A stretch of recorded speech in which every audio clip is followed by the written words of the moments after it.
My dear masters, my dear friends, hello, hi to everyone. I hope you all are well at your home and may Mata Rani bless you all. My dear master, welcome into V group of feeling और my dear masters, आज जो important topic पे बात करने वाली हूँ वो topic ना पता है क्या है, वो बहुत से लोगों का क्वेश्चन है एक्चुअली। और बहुत से लोग मुझसे पूछते भी हैं, सेशन के टाइम में भी पूछते हैं, आफ्टर मैसेजेस करके भी पूछते हैं, इवन जब क्वेश्चन आंसर सेशन रहता है वो तब भी पूछते हैं कि मैम हम अपने घर में कोई जैसे किसी का बच्चा है वो बात नहीं मान रहा, किसी का भाई है जो बात नहीं मान रहा, या किसी के पेरेंट्स जो हैं वो बहुत अच्छे नहीं हैं, किसी के इन लॉज में हस्बैंड है जो अच्छे नहीं हैं। तो सबका क्वेश्चन रहता है कि मैम हम इनको कैसे ठीक करें, हम इनको कैसे हील करें, क्या हम इन्हें हीलिंग दे सकते हैं या इन्हें इनके लिए भी हम कुछ कर सकते हैं क्या। तो मास्टर्स, अगर इस क्वेश्चन की बात की जाए तो इसका आंसर मैं इस तरह से देना चाहूँगी। पहले आप ध्यान से इस चीज़ को समझिए कि जब भी हम इस अर्थ पे आते हैं, इस धरती पे आते हैं, तो हम इस धरती पे क्यों आए हैं? कुछ ना कुछ सीखने के लिए और अपने कर्मों का बैलेंस करने के लिए ही आए हैं। और क्या है, हमें पता होना चाहिए कि स्वर्ग और नर्क कहीं कोई स्थान नहीं है, ये हमारे मन की स्थितियाँ हैं। अगर हम अपने जीवन में रहते हुए, अपनी लाइफ में रहते हुए हर चीज़ को एंजॉय कर पा रहे हैं, खुश रह रहे हैं, रिश्तों से खुश हैं, तो यही हमारे लिए स्वर्ग है। और अगर सब कुछ होते हुए भी हम खुश नहीं हैं, परेशान हैं, अपसेट हैं, हर तरफ से हार का सामना करना पड़ रहा है मास्टर्स, तो यही हमारे लिए नर्क है। और होता क्या है कि इस धरती पे जब हम आते हैं तो आने से पहले हमारी एक शब्द है सोल प्लानिंग। सोल प्लानिंग का अर्थ होता है कि हम इस धरती पे हमारा जीवन कैसे कैसे रहेगा, हम ये खुद ही प्लान करके आते हैं। कोई हमें अलग से भगवान प्लानिंग करके नहीं देता कि तुम जाओ और तुम्हारी लाइफ में ऐसे ऐसे दुख आएंगे, नहीं, ऐसा नहीं होता मास्टर। जब हमारी मृत्यु हुई होती है लास्ट जन्म में, और मृत्यु होने के बाद जब हम अपना भौतिक शरीर छोड़ के गए होते हैं, तो हम देखते हैं कि आत्मा लोक में, यानी कि जहाँ पे सिर्फ स्पिरिचुअल वर्ल्ड, जिसको स्पिरिट वर्ल्ड जिसको हम कहते हैं, वहाँ पे क्या रहता है, बहुत सी आत्माएं, उच्च आत्माएं रहती हैं और हमारे स्पिरिट गाइड एटसेट्रा एटसेट्रा वहाँ पे रहते हैं। तो वो हमें दिखाते हैं कि हमने पिछले जन्म में क्या क्या किया था।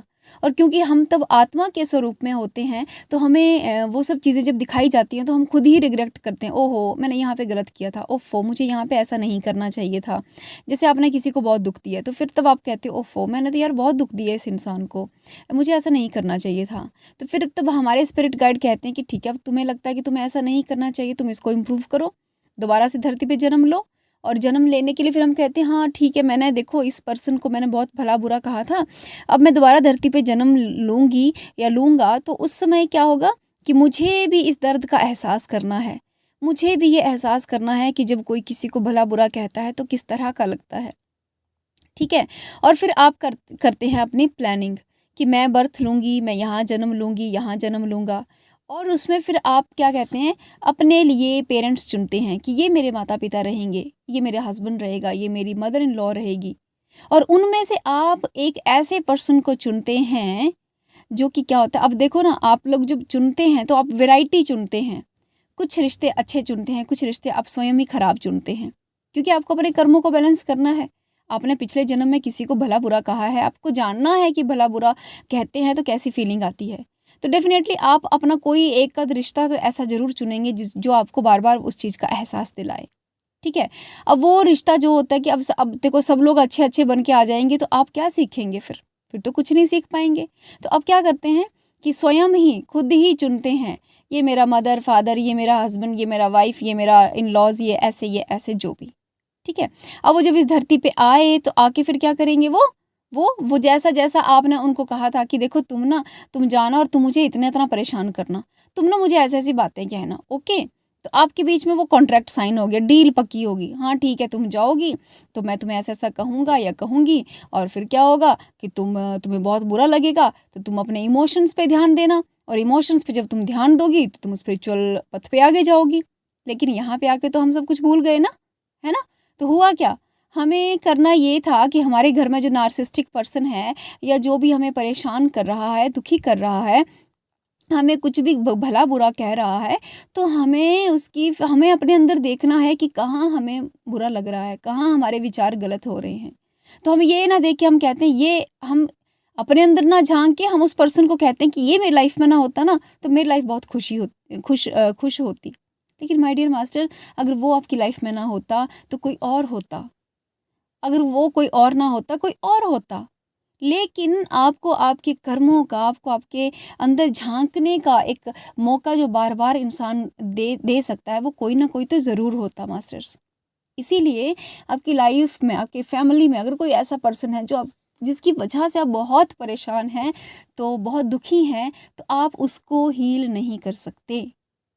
आपको पूरा का पूरा ध्यान अपनी हीलिंग पे, अपने ऊपर देना है, अपनी अटेंशन अपने ऊपर लेकर आइए कि आपने क्या किया था, ऐसा क्या कॉन्ट्रैक्ट साइन किया था आपने इस पर्सन के साथ कि जो सॉल्व ही नहीं हो पा रहा। अब वो पर्सन आपको तब तक परेशान करेगा जब तक उस कॉन्ट्रैक्ट के अकॉर्डिंग आप बिहेव नहीं करेंगे, क्योंकि उस कॉन्ट्रैक्ट में आपने कहा था तुम मुझे भला बुरा कहोगे तो मैं इस तरह से प्रोग्रेस करूँगी। अगर अब आप यहाँ पे स्टक हो चुके, आप प्रोग्रेस नहीं कर रहे, तो वो तब तक आपको क्या करेगा, मतलब आपको तब तक ट्रिगर करता रहेगा, बार बार परेशान करता रहेगा। तो जब भी कोई ट्रिगर करता है, कोई परेशान करता है, तो सबसे इम्पॉर्टेंट बात, मेडिटेशन में बैठिए और समझने की कोशिश कीजिए कि ये जो पर्सन मेरी लाइफ में है, ये जो हालात, ये सिचुएशन मेरी लाइफ में है, मुझे एक्चुअली क्या सीखना था। ये क्रिएट तो मैंने ही की है, ये रिश्ता तो मैंने ही अपने लिए बुलाया है, लेकिन जब मैंने सोल प्लानिंग की थी तो मैंने ही इस पर्सन को चुना होगा। लेकिन मैंने क्या क्या क्यों चुना होगा, ऐसा क्या सिखाने आया ये पर्सन मुझे।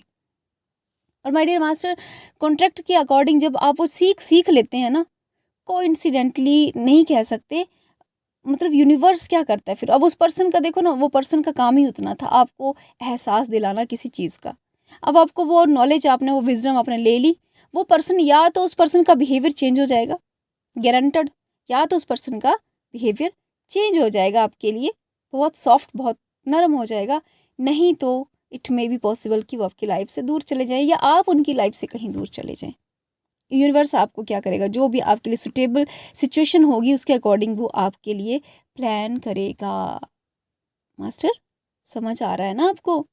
तो इसीलिए हमें कोई परेशान कर रहा है, कोई हमारी फैमिली में, रिलेशन में कोई ऐसा है, तो उसको हील करने की बजाय अपनी हीलिंग पे ध्यान दीजिए, अपने आप को ठीक कीजिए। ट्रिगर जो आपको मिल रहे हैं मास्टर, वो उनकी वजह से नहीं मिल रहे, वो आप ही में कुछ ना कुछ गड़बड़ है, इस वजह से वो आपको ट्रिगर कर पा रहा है। आप में वो कमज़ोरी है, इसीलिए वो ट्रिगर कर पा रहा है। यदि आप स्ट्रांग हो जाएं, अपने आप को हील कर लें, किसी में हिम्मत नहीं कि आपको ट्रिगर कर सके मास्टर्स। तो ये था मेरा ये पूरा का पूरा एक सजेशन कि दूसरों की हीलिंग के बारे में तो कभी मत सोचिए, पहले खुद पे काम कीजिए। खुद को, अपनी वाइब्रेशन को, अपनी फ्रिक्वेंसी को इतना हाई कर लीजिए कि उनके लो वाइब्रेशनल वर्ड्स आपके वाइब्रेशन तक पहुंच ही ना पाएँ, आपकी उस फील्ड में एंटर ही ना कर पाएँ। समझ रहे हैं मास्टर्स? तो आई होप आपको आपके इन क्वेश्चन का आंसर तो मिल गया होगा। कोई और क्वेश्चन है, कोई और क्वेरी है मास्टर, तो you are welcome here. Thank you so much.